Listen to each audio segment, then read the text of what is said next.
और ब्रेक के बाद आप सभी का स्वागत है। बात करते हैं इजराइल और हिजबुल्लाह के बीच हुए संघर्ष विराम की। इजराइल और हिजबुल्लाह के बीच करीब 14 महीने के संघर्ष के बाद अब युद्ध विराम लागू हो चुका है। स्थानीय समय अनुसार बुधवार 4:30 बजे ये युद्ध विराम लागू हुआ। इसकी मध्यस्थता अमेरिका और फ्रांस ने की।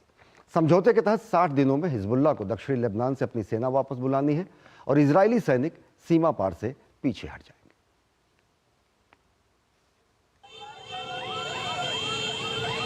लेबनान के बैरूत की नई सुबह, न बारूद की गंध न गोलियों की तड़तड़ाहट। अमन की नई उम्मीद दिलाती ये तस्वीर इजराइल और हिजबुल्लाह के बीच हुए युद्ध विराम के बाद आई है। इस साल इसका ऐलान होते ही जंग के कारण अपने घरों को छोड़कर अलग अलग जगहों पर पनाह लिए लोग अपने आशियानों की ओर लौट पड़े। आलम यह है कि बैरूत के मुख्य राजमार्ग पर लंबा जाम लग गया है। लेबनान में इजराइल और हिजबुल्लाह के बीच संघर्ष विराम बुधवार को स्थानीय समय अनुसार तड़के 4 बजे लागू हो गया। युद्ध विराम की शर्तों के मुताबिक 60 दिनों में हिजबुल्लाह अपने लड़ाकों और हथियारों को ब्लू लाइन के बीच से हटा लेगा। ब्लू लाइन लेबनान और इजराइल के बीच अनाधिकारिक सीमा है। दक्षिणी लेबनान में हिजबुल्लाह की जगह लेबनानी सैनिक लेंगे।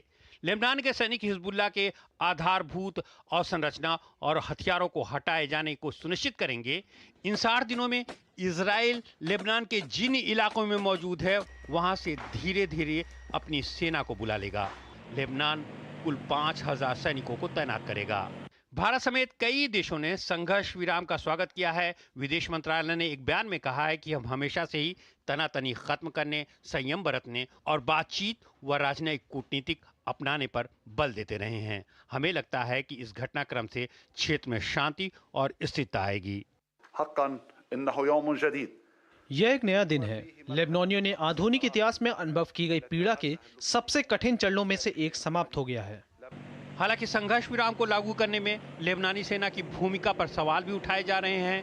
लेबनानी सेना का कहना है कि ना तो उसके पास संसाधन है और ना ही उतनी बड़ी मात्रा में सैन्य शक्ति। ऐसे में समझौते की शर्तों को पूरा करना आसान नहीं है। समझौते की मध्यस्थता अमेरिका और फ्रांस ने की है और माना जा रहा है कि वैश्विक सहयोगी इसकी आर्थिक मदद करेंगे। इस समझौते के बाद संघर्ष विराम को लेकर हमास का भी रुख नरम पड़ता दिखाई दे रहा है। उसने भी किसी समझौते पर पहुंचने के संकेत दिए हैं। तो मध्य पूर्व से एक अच्छी खबर, संघर्ष विराम हुआ है इजराइल और हिजबुल्लाह के बीच। अतुल अनेजा जी वैश्विक मामलों के जानकार हमारे साथ स्टूडियो में मौजूद हैं। अतुल जी, आपसे जानना चाहेंगे 60 दिनों का ये संघर्ष विराम हिजबुल्लाह के साथ कितना कारगर, कैसे इस पर पहुंचे और कितनी आगे की उम्मीद दिखती है कि ये स्थायी भी हो जाए? अश्विनी जी, ये हम देख रहे हैं कि ये जो स्थिति थी, ये जो युद्ध की स्थिति थी वो अक्टूबर 7 पिछले साल से शुरू हुई है और उसके अंदर ही हिजबुल्लाह जुड़ गया था दूसरे ही दिन से, जिससे अक्टूबर 7 को 8 तारीख को मुझे लगता है कि पहले हमला हिजबुल्लाह की तरफ से हुआ था। और दोनों के बीच में जो युद्ध की स्थिति थी उसमें और तीव्रता आई और लड़ाई के अंदर जो है बमबारी जो इजराइल ने की उसमें जो टॉप लीडरशिप है हिजबुल्लाह की, एक तरह से उनको असैसिनेट किया गया है। हसन नसरल्लाह जो लीडर थे हिजबुल्लाह के, उनको मारा और जो टॉप लीडरशिप थी एक तरह से उसको नष्ट कर दिया इजराइल ने। और इजराइल ने अपने फोर्सेस भी, ग्राउंड अटैक भी वहाँ शुरू कर दिया था। हिजबुल्लाह ने जो है अपनी तरफ से जो है वो रॉकेट फायरिंग जो है वो जारी रखी, बल्कि कल तक जो थे, अभी तक ये रॉकेट्स जो थे जो बॉर्डरिंग एरियाज़ हैं जो लेबनान और इजराइल के, वहाँ पर उनके रॉकेट पड़ते रहे। और बल्कि जो टेल अवीव वगैरह जो सेंट्रल इजराइल है वहाँ भी हमले हुए हैं। तो एक तरह से ये जो स्थिति चल रही थी और इसमें कितना नुकसान हुआ था अब, लेकिन दोनों साइड इस पे ऊब चुकी थी और एक युद्ध विराम की स्थिति पर आई थी।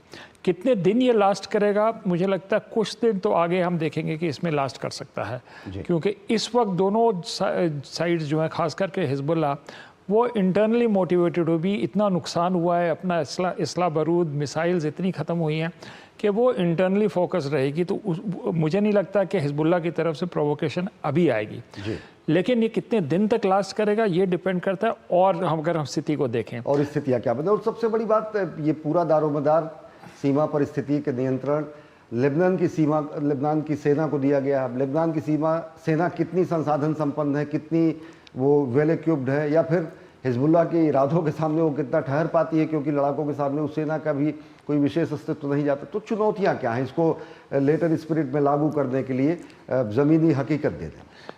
अश्विनी जी, अब हम इसको दायरा हमको थोड़ा बढ़ाना पड़ेगा, लेबनान के बाहर जाना पड़ेगा जी।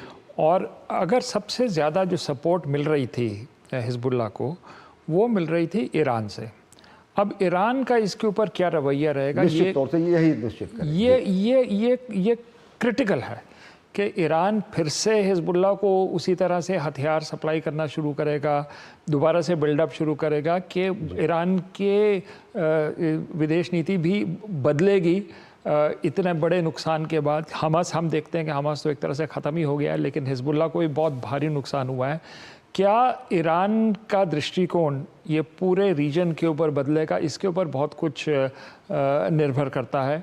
आप देखेंगे कि ईरान ने सिर्फ हिजबुल्लाह को नहीं, लेकिन साथ साथ हूती रेबल्स जो हैं उनको यमन में साथ में सपोर्ट दी है, इराक में सपोर्ट दी है, एक हिजबुल्लाह टाइप की ऑर्गेनाइजेशन वहाँ भी है।